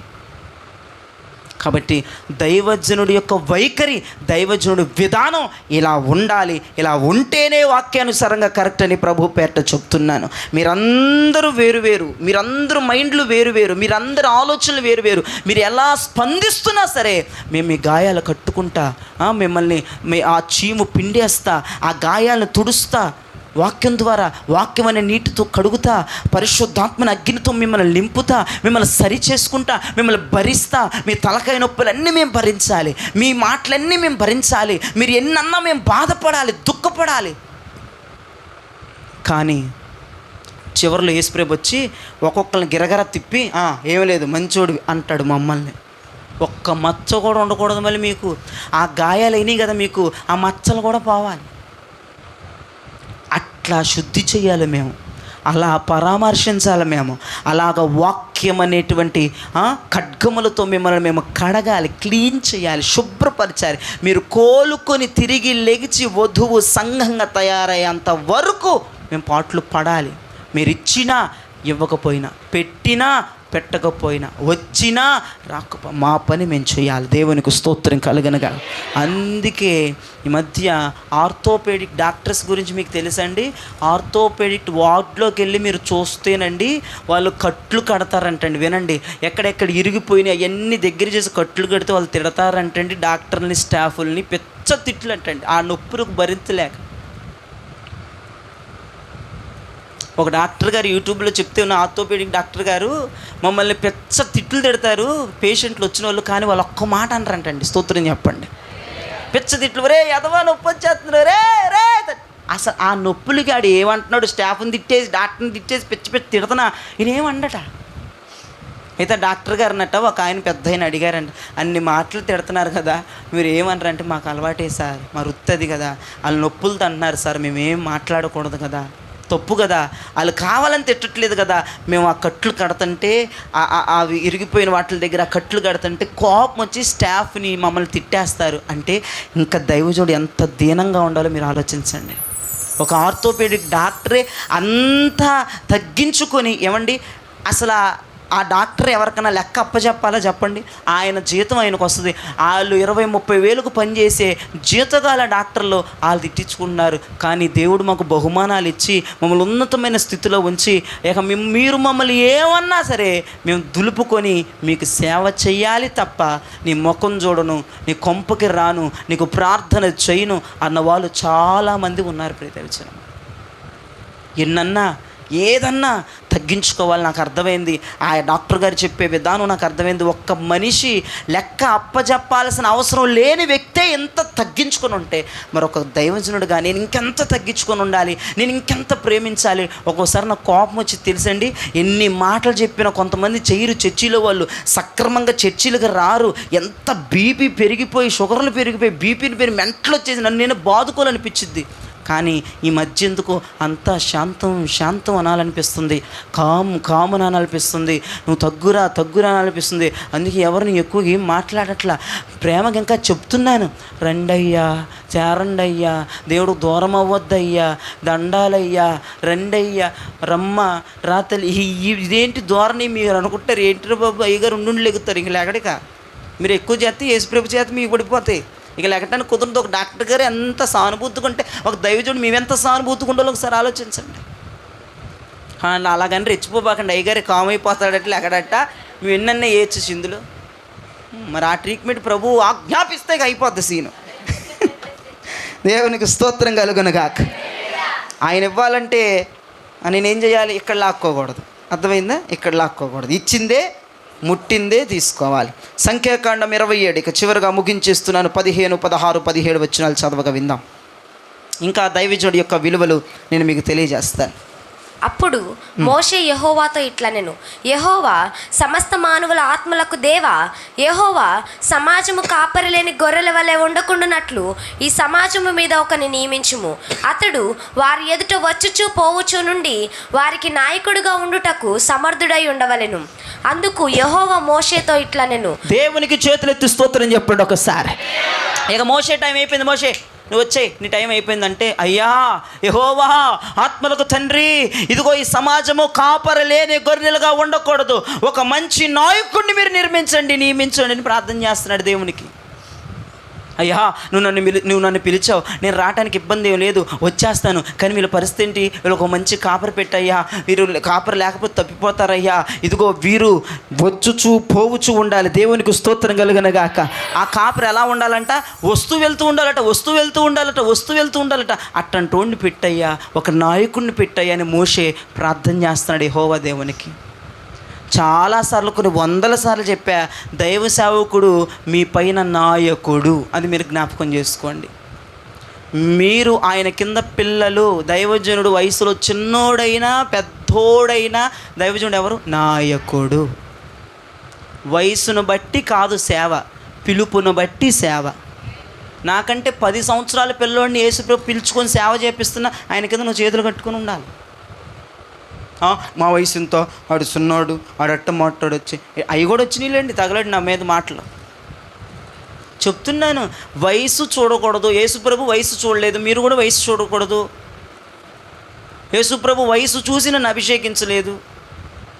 అసలు దేవుడు పిలుపు ఎప్పుడు వస్తుందో తెలియదు, ఏర్పాటు ఎప్పుడు ఉంటుందో తెలియదు, ఎప్పుడు పిలుస్తాడో తెలియదు, ఎప్పుడు అభిషేకిస్తాడో తెలియదు. నాకు ఇలా కుదిరింది, ఇలా సెట్ అయింది కనుక వచ్చాను. మీరందరూ నాయకుడిగా ఇక ఫిక్స్ అయిపోవాలి, ఎన్నుకోవాలి, లోబడి జీవించాలి. దేవునికి స్తోత్రం కలుగునుగాక. వయసులో చిన్నోడైనా పెద్దోడైనా, పొట్టోడైనా పొడుగోడైనా, బక్కోడైనా లావోడైనా, వయసు మీద పడేవాడైనా ఇంకా మీద పడినోడైనా, ఎవరైనా సరే నాయకుడు ఆ ప్లేస్లో ఉన్నాడు కాబట్టి, నాయకత్వాన్ని వహిస్తున్నాడు కాబట్టి, ఆ నాయకత్వానికి మీరు శిరస వంచాలి. ఇక రెండో మాట చెప్తున్నాడు, వచ్చుచూ పోవుచూ ఉండాలి. మేము ఎలా ఉండాలంట? వస్తా వెళ్తా. ఎక్కడికి రావాలి? అక్కడికి వెళ్ళాలి. చర్చికొచ్చి ఇంటికి వెళ్ళిపోవాలా? మరి ఎట్లా? దేవుని దగ్గరికి వెళ్ళాలి రావాలి, దేవుని దగ్గరికి వెళ్ళాలి రావాలి, దేవుని దగ్గరికి వెళ్ళాలి రావాలి. ఆయన చిత్తం తీసుకురావాలి, ఆయన ప్రణాళిక తీసుకురావాలి, ఆయన వాక్కు తీసుకురావాలి, ప్రత్యక్ష తీసుకురావాలి, ఉపదేశం తీసుకురావాలి, అభిషేకం తీసుకురావాలి, అగ్ని తీసుకురావాలి. మొత్తం మీ మీద వేసేసి మళ్ళీ వెళ్ళాలి, మరలా రావాలి, మళ్ళీ వెళ్ళాలి, మరలా రావాలి. కొండలు ఎక్కాలి, గొట్లు ఎక్కాలి, గదులోకి వెళ్ళాలి, ఉపవాసాలు చెయ్యాలి, కడుపు కట్టుకోవాలి, తల మోకాళ్ళ మధ్యలో పెట్టుకోవాలి, దేవుని దగ్గరికి వెళ్ళాలి రావాలి, దేవుని దగ్గరికి వెళ్ళాలి రావాలి. చాలామంది దేవుని దగ్గరికి వెళ్ళకుండా రాకుండా ఈజీగా మాటలు వదిలేస్తున్నారు. ప్రజలకు అర్థమవని, ప్రజలకు అర్థం కావని 2 మాటలు చెప్పి అందరినీ ప్రభు దీవించునుగా ఆమేన్ అని వెళ్ళిపోతారు. ఇప్పుడు నేను మీకు వాక్యం చెప్పాలని ప్రభు దగ్గరికి వెళ్ళాలి, ప్రత్యక్షత తీసుకురావాలి, ఉపదేశం తీసుకురావాలి. దీని ద్వారా ఒక్కళ్ళన్నా ఏడవాలి, ఒక్కళ్ళన్నా రొమ్ములు కొట్టుకోవాలి, ఒక్కళ్ళన్నా వాక్యం అయిన తర్వాత ఈ వాక్యం ద్వారా దేవునితో మాట్లాడాడు అనాలి. నేను అది ప్రార్థన, రాత్రి పగళ్ళు కింద పడిపోయి కొట్టుకుని ప్రార్థన చేస్తాను. ఒక్కళ్ళైనా సరే దేవుడు నాతో మాట్లాడాడయ్యా, దేవుడు నాతో ఈరోజు మాట్లాడాడు, దేవుడు నాతోనే మాట్లాడాడు, ముఖంలో ముఖం పెట్టి మాట్లాడాడు. ఇది నా ద్వారానే నేను తప్పు చేస్తున్నాను, నేను ప్రార్థన చేసుకుంటాను, నన్ను ప్రార్థన చేయండి నా గురించి అని. చాలామంది ప్రతి వారం ఇంతమందిలో ఒక్కళ్ళైనా వెళ్తారు నా దగ్గర. దేవునికి స్తోత్రం కలుగునుగాక. కారణం, దేవుని దగ్గరికి వెళ్ళే దైవజనుడు కావాలి, మీ దగ్గరికి ఆయన దగ్గర నుంచి తీసుకొచ్చే దైవజనుడు రావాలి. ఆయన దగ్గరికి వెళ్ళడం కొంతమంది కష్టమై వెళ్ళరు, అట్టా వచ్చేస్తూ ఉంటారు, ఇంటి దగ్గర నుంచి వచ్చేస్తూ ఉంటారు, చెప్పేస్తూ ఉంటారు, వెళ్ళిపోతూ ఉంటారు. ఆ వాక్యాలు ఫలించవు, ఆ వాక్యాలు విస్తరించవు, ఆ వాక్యాలు మీలో పడి అవి ఫలించి అవి ఎదగవండి. ఏ ఉపదేశాలు ఫలిస్తాయి, ఏ వాక్యాలు ఫలిస్తాయి? దేవుని దగ్గరికి వెళ్ళే దైవజనుడు, ఉపవాసాలు ఉండే దైవజనుడు, కొండలెక్కే దైవజనుడు, గుట్టలెక్కే దైవజనుడు, ఉపవాసాల చేత, జాగారాల చేత, అంద సౌందర్యాలన్నీ కూడా మీ కొరకు, సంఘము కొరకు, దేవుని మాట కొరకు వదులుకొని ఆయన వద్దకు వెళ్ళి ప్రతి ఒక్కటి తెచ్చి మీకు ఇచ్చేవాడే నాయకుడు, దైవజనుడు. స్తోత్రం చెప్పండి గట్టిగా. ఇంకో మాట చదవండి, దైవజనుడు అంటే 18వ వచనం చదవండి. అందుకు యెహోవా ఆ. మోషేతో ఇట్లా నేను ఆ. నూను కుమారుడైన యెహోషువ ఆత్మను పొందినవాడు, ఆ. నీవు అతను తీసుకొని అతని మీద నీ చెయ్యి ఉంచి యాజకుడగు ఎలియాజరు ఎదుటను సర్వ సమాజం ఎదుటను ఆ. అతను నిలవబెట్టి వారి కన్నుల ఎదుట అతనికి ఆజ్ఞయిమ్ము. దేవునికి స్తోత్రం చెప్పండి గట్టిగా. మోషే ప్రార్థన చేస్తున్నావు, పిలుస్తున్నావు కదా, నీకు స్తోత్రం, నేను నీ దగ్గరకు వచ్చేస్తాను, యుగ యుగాలు నీతో ఉంటాను ప్రభు, నీకు వందనాలు. వీళ్ళకి కాపరి లేని గొర్రెలుగా ఉండకూడదు, ఒక నాయకుడు నియమించండి, ఆ నాయకుడు నీ వద్దకు వచ్చుచు వీళ్ళ దగ్గరికి వచ్చుచు వెళుతూ ఉండాలి ప్రభు అంటే దేవుడు అన్నాడు ఇంకెందుకురా, యెహోషువ ఉన్నాడు కదా, అతను ఆత్మ కలిగిన వాడు, స్తోత్రం కలగనగాక. అది ఆత్మ కలిగిన వ్యక్తి, ఆ వ్యక్తి మీద నువ్వు చెయ్యించి అభిషేకించి బిడ్డ నిలబెట్టన్నాడు. అయితే చెయ్యించితే ఏం జరిగిందో చూడండి. మోషే యెహోషువ మీద చెయ్యించితే ఏం జరిగింది? 19-20 వచనాలు చదవండి గట్టిగా సార్. అదే 27, 19, 20. యాజకుడగు ఎలియాజరు ఎదుటను సర్వ సమాజం ఎదుటను అతను నిలవబెట్టి వారి కన్నుల ఎదుట అతనికి ఆజ్ఞయిమ్ము. ఇశ్రాయేలీల సర్వ సమాజము అతని మాట వినునట్లు అతని మీద నీ ఘనతలో కొంత ఉంచుము. బా దేవునికి స్తోత్రం చెప్పండి గట్టిగా. దైవజనుడంట చేతులుంచితే ఏమొస్తుందంట? మాకిచ్చిన ఘనతలో మీకు కొంత వస్తుందట. స్తోత్రం కలుగునగాక. దైవజనుడిది ఏదో చేతులేసేస్తున్నాడు వెళ్ళిపోతున్నాడు కాదు, మేము చేతులేసినప్పుడల్లా మా ఘనతలో కొంత మీకు వచ్చేస్తుంది. నేను ఈ మాట అంటాం ఎవరైనా విన్నారా? నేను ఇస్తున్నాను, నా దాంట్లో నుంచి నేను పొందుకున్నది ఇస్తున్నానని కొంతమందితో అంటూ ఉంటాను. విన్నారు? ఒకసారి చేయి చూపించండి. నేను ఇస్తున్నాను తీసుకో, నేను కొండ మీద నుంచి తెచ్చాను, ఇస్తున్నాను తీసుకో, నేను ఇస్తున్నాను తీసుకో అని. ఓకే, ఈ వాక్యం ఇప్పుడు నెరవేరుతున్నట్లుగా చూస్తున్నాను. ఏది మాట్లాడినా వాక్యంలో లేకుండా నేను మాట్లాడినా కాబట్టి దైవజనుడు యెహోషువ మీద చేతులు ఉంచుగా ఏం జరిగిందంటే మోషే ఘనతలో కొంత యెహోషువ మీదకి వెళ్ళిందంట. ఎందుకు మేము మీ మీద చేతులు ఉంచుతాం తెలుసా? నేను మాత్రం కంపల్సరీ మీ తలల మీద చేతులు వేసే పంపుతాను. ఎందుకు అంటే మాకిచ్చిన ప్రత్యక్షతలో, మాకిచ్చిన అగ్నిలో, మాకిచ్చిన అభిషేకములో, మాకిచ్చిన కృపలో మీ మీదకి కొంత వచ్చేస్తుంది, మీ మీద కొంత ఘనత వచ్చేస్తుంది, కొంత కృప వచ్చేస్తుంది, కొంత అభిషేకం వచ్చేస్తుంది, కొంత అభిషేకం వచ్చేస్తుంది, కొంత కృప నీ మీదకి దిగి వస్తూ ఉంటుంది, కొంత వచ్చేస్తూ ఉంటుంది. నాకు 100 ఫ్లాట్లు నేను ఒక ఫ్లాట్ నీకు వచ్చేద్ది. ఏమేయటం ద్వారా? చదువుతున్న 100 లేవులేండి, దేవుని వస్తువులు అడిగారు ఒకటి ఇమ్మని చెప్తున్నా, మీకు ఇలా చెప్తే అర్థమైద్దని. నాకున్న కృప, నేను చేస్తున్న ప్రార్థన, నేను ఉంటున్న ఉపవాసాలు, నేను కారుస్తున్న కన్నీరు, ఇదంతా దేవుడు నాకు ఇచ్చిన ఘనతే. నేను చేతులు వేసేస్తూ ఉండగా అవి వాళ్ళ మీదకి వచ్చేస్తూ ఉంటాయి అంట. కొంత కొంత కొంత, అంతా కాదు, కొంత అంతా వస్తే నేను ఇట్టు ఉండను కదా, మీకులాగా అయిపోతాను. అందుకే కొంత వెళ్ళిపోతూ ఉంటుంది, ట్రాన్స్ఫర్ అయిపోతూ ఉంటుంది. మీ వెళ్ళకెళ్ళి ఏం చేయాలంటే మరలా నింపబడాలి. ఇంతమంది మీద చేతులు ఉంచుచుండగా నాలో ఉన్న ప్రభావం కొంత మీ అందరి మీదకి వచ్చేస్తూ ఉంటుంది. నేను కొంత ప్రభావంతో ఉంటాను, నేను నీరసం అయిపోతాను. చివరి అంతా ప్రార్థన చేసి నాకు మీరే అంటారు అబ్బా బాగా నీరసం అయిపోయారని, మళ్ళీ ఛార్జింగ్ ఎక్కించుకొని మరలా రావాలి ఇక్కడికి. నేను అర్థమైందండి? మరలా ప్రయాసపడాలి, మరలా ప్రార్థన చేసుకోవాలి, మరలా నింపబడాలి, మరలా మా దగ్గర కొంత మీ మీద చేతుల నుంచి మీకు ఇస్తూ ఉండాలి. అందుకే ఇంతటి స్థాయి వచ్చింది. ఎవరి బలం కాదురా పిల్లలారా, దైవజనుడు చేతులుంచగా వచ్చిన కృప అదంతా మీ మీద. ఒకడు అనుకుంటాడు నేను ప్రార్థన చేస్తాను, నువ్వు కాదు ప్రార్థన చేసింది, నువ్వు ప్రార్థన చేస్తే ఇట్ట తయారవ్వాలా. దైవజనుడు చేతులు ఉంచడం ద్వారా దైవజనుడు కలిగి ఉన్న సమర్పణ, కొంతమంది సమర్పించేసుకుంటాను, ఎందుకన్నా నేను వెళ్ళిపోయాలి, మీరు చేతులు వేసేసాను. స్తోత్రం కలుగును కాక. ఏలియా దుప్పటేసైతే పరిగెత్తాడు, ఎలిషా మొత్తం నరికేసి చంపేసేసి వధించి అన్నాలు పెట్టేసి పరిగెత్తాడు. దైవజుడు చేతులు ఎత్తే మరి నేను పెళ్లి చేసుకున్నాను కదా, కొంతమంది కూడా అట్లా వచ్చేసారు సమర్పణలోకి చేతులు వేసాం. కానీ దేవుని వాళ్ళు అనుకుంటారు వాళ్ళ కాలు తీసుకున్న కాదు దైవజుడిలో కొంత వచ్చాయి. స్తోత్రం చెప్పండి గట్టిగా. దైవజుడిలో కొంత వచ్చేసింది. దైవజనులా కొంతమంది ప్రార్థన చేసేయటం, కొంతమంది గంటలు గడిపేయడం, కొంతమంది మనుషులతో మాట్లాడకపోవటం, కొంతమంది సమాజాన్ని దూరం, ఇవన్నీ ఎలాగంటేనండి మీ ప్రమేయం ఏమి లేదండి, దైవజనుల్లో కొంత మీ మీదకి వచ్చేసింది. ఇది వాక్యం రిఫరెన్స్ టు 27, 19, 20 ప్రకారం దేవుడు మీతో మాట్లాడుతున్నాడు ఈ పగటిపూట. దేవునికి స్తోత్రం కలుగునుగాక. అసలు ద్వితీయోపదేశకాండంలో 34:9 ఒక చక్కని మాట ఉంది, ఒకసారి చూడండి. ద్వితీయోపదేశకాండం 34:9 దైవజనుడు మోషే యెహోషువ మీద చేతులుంచగా ఏం జరిగింది? మోషే తన చేతులను నూను కుమారుడైన యెహోషువ మీద ఉంచి ఉండెను గనుక అతడు జ్ఞానాత్మ పూర్ణుడాయెను. కాబట్టి అండి ఫస్ట్లో మాకు ఈ మాట తీరు లేదండి, ఫస్ట్లో మాకు ఈ ధైర్యం లేదండి, ఫస్ట్లో మాకు వాక్య జ్ఞానం లేదండి. ఏమండి నేను ఎగ్జాంపుల్గా మోక్షరాణి గారిని తీసుకుంటాను. ఆమె ఫస్ట్లో అండి ఇంత వాక్యం కూడా తెలియని వ్యక్తి అండి. ఆమె ఇంటికి వెళ్తే ఒకరోజు అన్ని వాక్యాలతో మాట్లాడుతుంది. ఎలాగా ఈరోజు ప్రభు నాతో మాట్లాడాడు, నీవు చేతులు ఉంచగా. ఆవిడ ఎప్పుడు అంటూ ఉంటుంది, మీ దగ్గర అందో లేదో కానీ జయరాజు గారిని బట్టే ఇదంతా వచ్చింది నాకు అంటది. ఆవిడ దైవజనుడిని ఘనపరచాలనే విషయం కాదు. ఇక్కడ మోషే యెహోషువ మీద చేతులు ఉంచగా అతడు జ్ఞానాత్మ పూర్ణుడు అయ్యాడు. అతనికి ఇదివరకు ఏమీ తెలియదు, ఇతని చేతులు ఉంచగా అన్నీ తెలుస్తున్నాయి. ఇతడు చేతుల నుంచిగా వాక్యం మాట్లాడగలుగుతున్నాడు, ఇతని చేతుల నుంచిగా వాక్యాన్ని అర్థం చేసుకోగలుగుతున్నాడు, ఇతని చేతుల నుంచిగా భాషలు మాట్లాడగలుగుతున్నాడు, ఇతని చేతుల నుంచిగా ఆత్మతో నింపగలుగుతున్నాడు, ఇతని చేతుల నుంచిగా దర్శనాలు చూడగలుగుతున్నాడు, ఇతని చేతుల నుంచిగా ప్రవచనం పలకపోతా ఉన్నాడు. ఇవన్నీ ఎలాగంటే దైవజనుడు చేతులుంచగా. అందుకే ఏ ఒక్కరోజు ఈ సంవత్సరం మిస్ అవ్వమాకండి. దైవజనుడి హస్తం మీ మీద పడాల్సింది యేసునామం. నేను ప్రార్థన చేయపోయిన పనుల హస్త నిక్షేపం జరిగితే చాలండి, జ్ఞానాత్మ పూర్ణులైపోతారు. అంతే. ఏమీ తెలియని వ్యక్తులు వాక్యం చదివేస్తూ ఉంటారు. వాక్యం చూడండి, అకుల ప్రిస్కిలాలండి విద్వాంసుడు, వాక్యములో ప్రావీణ్యుడు. అయ్యగారు అలా కాదు ఇలా అని చెప్పారు. ఎందుకంటే పౌలు గారు వాళ్ళ మీద చేతులుంచగా. మాకేం తెలియదండి. ఆ చర్చికి వెళ్ళిన తర్వాత అండి దైవజనుడు చేతులుంచగండి మాకు జ్ఞానం వచ్చిందండి, మేము ఇలా మాట్లాడగలుగుతున్నామండి. లేకపోతేనండి మీ సమాజంలోకి రావడానికి సిగ్గండి. 100 మందిలో నేను మాట్లాడతానండి. స్టేజ్ ఎక్కి మైకు పట్టుకొని సాక్ష్యం చెప్పడం సిగ్గండి. ఇప్పుడు ఎంతోమంది ఉన్నా ఇవన్నీ ఎలా వచ్చినాయి మీకు? దైవజనుడు చేతులుంచగా. మొదటి మాట, దైవజనుడు ఘనతలో కొంత మీకు వస్తుందట. రెండవది, దైవజనుడు చేతులుంచగా ఏమీ తెలియని వ్యక్తులు తెలిసే వ్యక్తులుగా మారిపోతారట.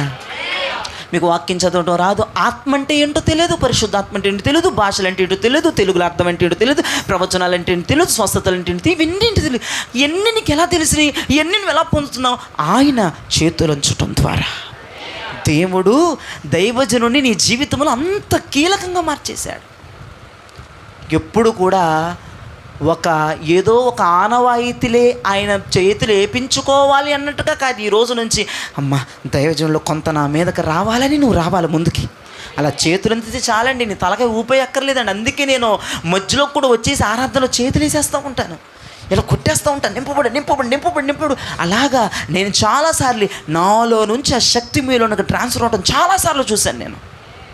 అందుకే కొంతమంది బిడ్డలు ఆజానుభావులు అవుతూ ఉన్నారు, కొంతమంది బిడ్డలు విద్వాంసులు అవుతూ ఉన్నారు, కొంతమంది బిడ్డలు జ్ఞానవంతులు అవుతూ ఉన్నారు, కొంతమంది ప్రవచనాలు పలుకుతున్నారు, కొంతమంది దర్శనాలు చూస్తున్నారు, కొంతమంది అద్భుతమైన ఆయుధాలుగా మారిపోతూ ఉన్నారు, విద్వాంసులుగా మారిపోతూ ఉన్నారు, ప్రావీణులుగా మారిపోతూ ఉన్నారు. అది కేవలం దైవజనుడి హస్త నిక్షేపణ ద్వారానే. యెహోషువ జ్ఞానాత్మ పూర్ణుడయ్యాడు. స్తోత్రం కలుగునుగాక. మొదటి మాట, దైవజనుడు ఉండాలా? అసలు దైవజనుడే బ్రతుకా? దైవజనుడు ఉంటే చాలా? అసలు దైవజనుడు ఉంటేనే బ్రతుకుతామా? దైవజనుడు ఉంటే చాలు కదా, దైవజనుడు ఉంటేనే బ్రతకగలం. మీరు ఏడుస్తే ఎవరికి సమాధానం వస్తుంది?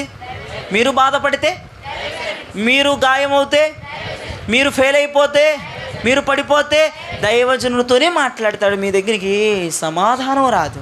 దైవజనుడే నీతో మాట్లాడతాడు. ఎందుకంటే నీ ప్రార్థనల ప్రతిఫలం అది. దైవజనుడు నోట నీ సమాధానం, నీ జీవిత మర్మం, నీ జీవిత సౌఖ్యాన్ని దేవుడు దైవజనుడు నోట్లో ఉంచాడు. దేవునికి స్తోత్రం కలుగును. నీ విడుదల, నీ విమోచన దైవజనుడు ద్వారా, నీకు సమాధానము దైవజనుడు ద్వారా, నీకు ప్రత్యుత్తరము దైవజనుడు ద్వారా. ఇక రెండో విషయం ఏం చెప్పాను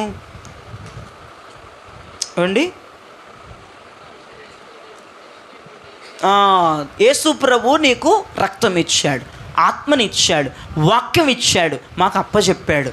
మిమ్మల్ని మేము కడగాలి, శుద్ధి చెయ్యాలి, మీ గాయములను పిండాలి, ఆ రసిని తీయాలి. మీకు నొప్పి వస్తున్నా, మీరు ఏదంటున్నా, మీరు వెనక ముందు ఎన్ని మాట్లాడుకుంటున్నా, ఎన్ని కుట్రలు చేస్తున్నా ప్రేమించాలి, ఆప్యాయతతో ఉండాలి, మిమ్మల్ని ఆదుకోవాలి, ఆదరించాలి. నా దేవుడు, నా ప్రభువు ప్రత్యక్షమయ్యేంత వరకు ఒక్క డాగు మచ్చ లేకుండా మీకు ఏర్పడిన ప్రతి గాయాన్ని మచ్చలు పోయేంత వరకు మీ వాక్యం అనే ఉతక స్నానం మీకు చేయించాలి. మిమ్మల్ని మేము అంత విలువ కలిగిన వ్యక్తులుగా మేము చూడాలి. పిల్లల్ని మీరు అడగండి ఈరోజు కూడా. బట్ స్టిల్ నేను ధైర్యంగా చెప్తున్నాను, పులిపిట్ మీద నుంచి దేవుడు మండుచున్న అగ్ని ఎక్కడ మండుతుందో అక్కడ నిలబడి నేను చెప్తున్నాను, పిల్లలకు చెప్తాను, విశ్వాసులే మన దేవురా అని నేను పిల్లలకు చెప్తాను. అడగండి మీరు. విశ్వాసాలు పట్టించుకోలేనివారు మీరేం సేవ చేస్తారా? వీడు వచ్చేసి బాక్సులు పెట్టేసి, వీళ్ళు వచ్చేసి ఈ కెమెరాలు తీసేసి, వీళ్ళు వచ్చేసి ఊడి చేసి సాపలేసి సేవ. మనుషులను పట్టించుకోనరా, విశ్వాసాలను పట్టించుకున్నానా? వాళ్ళకి ఫోన్లు చేయండి, కేజీ ఎక్కని అడగండి, అక్క అది వచ్చేయి అంటుందండి. అయ్యగారండి అసలు వాళ్ళు ఎత్తట్లేదండి, వాళ్ళు సరిగా మాట్లాడట్లేదండి అంటే, కేజీ అక్క ఏమన్నాను అడగండి నేను. వాళ్ళు ఎత్తకపోయినా నువ్వు ఫోన్ చేయి. మన మిస్సులు గాళ్ళు వాళ్ళ ఫోన్లో కనబడాలి. వాళ్ళు నెల ఎన్ని సాకులు చెప్తున్నారో నువ్వు ఫోన్ చేయి అని నేను చెప్తున్నాను. లేదా మీరు తర్వాత ప్రేయర్ అయిన తర్వాత అడగండి పట్టుకుని. ఎందుకో తెలుసా? మిమ్మల్ని తీసుకొచ్చి మాకు అప్పచెప్పాడు దేవుడు నాకు. నేను కొంతమందిని నియమించుకున్నాను, అభిషేకించుకున్నాను, ఒక్కడి వల్ల ఇంత సేవ జరగదని. చాలామంది పెరిగారు. ఇదివరకు అంటే కొంతమంది, ఇప్పుడు ఊర్లు అందరితో మాట్లాడాలంటే అవ్వదు. వీళ్ళని పెట్టాను. వీళ్ళు కూడా నలిగిపోవాలి. ఎందుకంటే వీళ్ళు అభిషేకించబడ్డారు, వీళ్ళు హస్తనిక్షేపణ చేత ఒక పనికి అపాయింట్ చేయబడ్డారు. కాబట్టి ఖచ్చితంగా నేను మళ్ళీ చెప్తున్నాను, ఈ కెమెరా పెట్టే వాళ్ళకి, సౌండ్ బాక్సులు పెట్టే, నాన్న మీకు ఇదే పని కదా, దానిలో చూసుకోండి మీరు. ఇది ఎవడన్నా చేస్తాడు, తీసుకొచ్చేసి అభిషేకం లేనివాడిని కూడా తీసుకొచ్చి పెడతాడు, సౌండ్ తిప్పేస్తాడు, వీడియోలు తీసేస్తాడు, ఊడిచేస్తాడు సాపలు. కానీ మనుషుల్ని పట్టించుకోవాలి, మనుషుల్ని ప్రేమించాలి. కొంతమంది అంటూ ఉంటారు, అన్ని వాళ్ళు చేతరించుకుంటున్నారు, వాళ్ళు తిడుతున్నారంటే ఏమంటాను, షకినకు నడుగు తిట్టించుకోవాలి, తన్నించుకోవాలి, అసలు అయితే ఉమ్మేపించుకోవాలి. ఎందుకు వచ్చాను మనం తిట్టుతాను ఆడవాళ్ళు. నేను నాకు మెంట్లో వచ్చేద్దాం. నాకు అసలు వాళ్ళు జరగట్లేదండి, కదలట్లేదండి, తిట్టు తిప్పుకున్నారండి, ఇట్ట చూస్తున్నారండి. పడాలమ్మా, పడాలి. ఎవరు? వాళ్ళు కాదు, మీరు. మరి అందుకే వచ్చారు. బాగా సాఫీగా మీకు కూర్చోబెట్టి దండేసి, పూలదండేసి, ఆరతిగా ఎక్కువను మన పాటరు అక్కడ. దేవునికి స్తోత్రం చెప్పండి. హల్లెలూయా. సేవ అంటే చావురా బాబు. పరిచయం చేసే పిల్లలు కూడా ఈ రోజు నుంచి ఎక్కువగా మరి రెట్టింపుగా విశ్వాసాన్ని, సంఘాన్ని పట్టించుకోవాలని, ఎవరన్నా రాకపోతే వాళ్ళ మీద ఒక కన్నేయాలని దైవజనుడిని చూసింది చాలు. ఈ సంవత్సరంలో విశ్వాసంలో చూడమని దేవునికి స్తోత్రం. విశ్వాసంలో ఒక కంట కనిపెట్టమని, ఎవరైనా రాకపోతే వాళ్ళ ఇంటికి వెళ్ళమని, వారిని పరామర్శించమని, వారు ఎందుకు రాలేదు కనుక్కొనమని ఎన్నోసార్లు చెప్పాను. ఈ సంవత్సరం పిల్లలు చేస్తారని నమ్ముతున్నాను. దేవునికి స్తోత్రం కలుగును గాక. బిల్డప్ ఇచ్చేపాకండి, చిన్న చిన్న పనులు చేసి.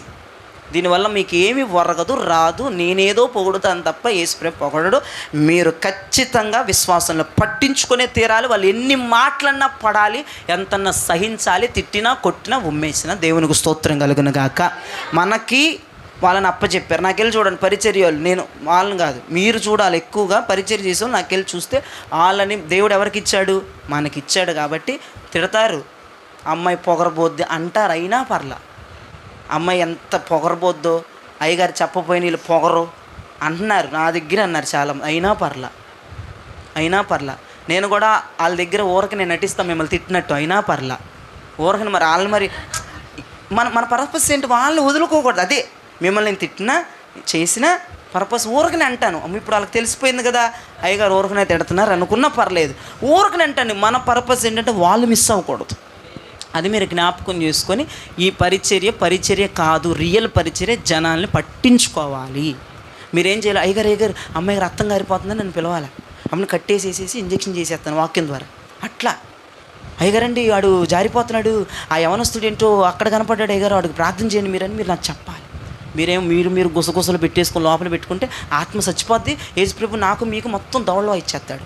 కాబట్టి ఆయనతో కొట్టించుకోకూడదు, ఆయనతో తీసుకోవాలి బహుమానాలు. చక్కగా షీల్డ్, పెద్ద షీల్డ్లు తీసుకోవాలి. ఇప్పుడు సండే స్కూల్ పిల్లలు ప్రతివారం తీసేసుకుంటున్నారు కదా గిఫ్ట్లో ఏదో ఒకటి చాట్ను. అట్లాగా ఆయన దగ్గర మనం తీసుకోవాలి. దేవునికి స్తోత్రం కలగనగా. అలాగ దైవజనుడి యొక్క ఆ కోణాన్ని మీరు ఎన్నడూ మర్చిపోవద్దు. దైవజనుడు ఒక విజయస్పదం మీద ఉంటాడు. దైవజనుడు ఊరకనే చెయ్యట్లే నీ మీద. దైవజనుడు నీ మీద చెయ్యేస్తే నా ఘనతలో కొంత మీ మీదకి వచ్చేస్తుంది. దైవజనుడు చెయ్యేస్తుంటే మీ వాక్య జ్ఞానం పెరుగుతుంది, మీ భాషల పీరియడ్ పెరుగుతుంది, మీ టైం పీరియడ్ పెరుగుతుంది, మీ ప్రార్థనా పీరియడ్ పెరుగుతుంది, మీ ఆత్మీయ స్థితి పెరుగుతుంది. ఇదంతా దైవజనుడు చేతులు ఉంచడం ద్వారానని గమనించండి. చివరి ఒక్క మాట చెప్పేసి వదిలేస్తాను, మీకు ఇబ్బంది పెట్టను. యెహోషువ 1:16-18. ఇప్పుడు విశ్వాసులారా, మీరే నాకు ఈ మాట చెప్పి ఇక్కడ నుంచి వెళ్ళిపోవాలి అర్జెంటుగా. అందుకు వారు, నీవు మాకు ఆజ్ఞాపించిన, మంచిగా చదువు యెహోషువ. అందరూ తీయండి, విశ్వాసులందరూ. యెహోషువ 1. 16 నుంచి 18 వరకు చదివి పెట్టండి క్లియర్గా. అందుకు వారు, నీవు మాకు ఆజ్ఞాపించినదంతయు మేము చేసేదము, నీవు మమ్మల్ని ఎక్కడికి పంపదువో అక్కడికి పోదుము. మోషే చెప్పిన ప్రతి మాట మేము విననట్లు నీ మాట విందుము. నీ దేవుడైన యెహోవా మోషేకు తోడయుండునట్లు నీకును తోడయుండును గాక.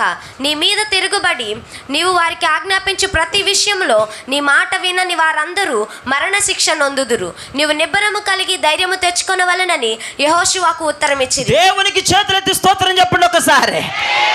ఇజ్రాయేలు ప్రజలు అర్థమైందా? ఇజ్రాయేలు ప్రజలందరూ యెహోషువ దగ్గరకు వచ్చి నీ మాట మేము వింటాం, నువ్వు చెప్పింది మేము చేస్తాం, నువ్వు మమ్మల్ని ఎక్కడికి పంపిస్తావు అక్కడికెల్లా మేము వెళతాం. మోషే మాట ఎలా విన్నామో నీ మాట అలా విన్నాం. నీ మాట వినని వాడు చచ్చిపోతాడు. జయరాజ్ గారు, మీ మాట ఎన్నోళ్ళు దిక్కులేని సాగు చెప్తారు, కుక్క సాగు చెప్తారు అని మీరు అనాలట నాతో. మీ మాట మాత్రం మేము వింటాం, మీరు ఎక్కడికి పంపించినా వెళ్తాం. మీరు ధైర్యంగా ఉండండి. మీరు నాకు అన్నం పెట్టినా పెట్టకపోయినా నీళ్లు దాకా బతుకుతా. తెగ బట్టలు కొని ఇచ్చేశారు. అవి బట్టలు కొనిచ్చిన మంచిదే కాదంట్లా, బట్టలు కొనిచ్చినా కొనికపోయినా మీరు నాకు ధైర్యం ఇచ్చేది ఏంటంటే, అయ్యగారు మీ మాట మేము వింటాం, మీరు ఎక్కడికి పంపినా వెళ్తాం. మీ మాట విననోడు కుక్క సాగు సత్తాడు. మీ మాట మేము వింటాం, మీ నోట ఏది మాకు చెప్పినా చెప్పినట్టు చేస్తాం. మీరు ధైర్యంగా ఉండండి. మీరు వస్త్రాలు బహుమానంగా ఇచ్చినా నాకు ధైర్యం ఉండదు. సముద్రంలో ఈదేవి ఎగిరేవి పాకేవి ఎన్ని నా ముందు తీసుకొచ్చి పెట్టినా నాకు ధైర్యం రాదు. మీరిచ్చే మాట ఉంటుంది చూసావా, భరోసా. యెహోషువని ధైర్యంగా ఉండమంటున్నారు ప్రజలందరూ. మీ మాట ఏంటో, మీరు ధైర్యంగా ఉండండి.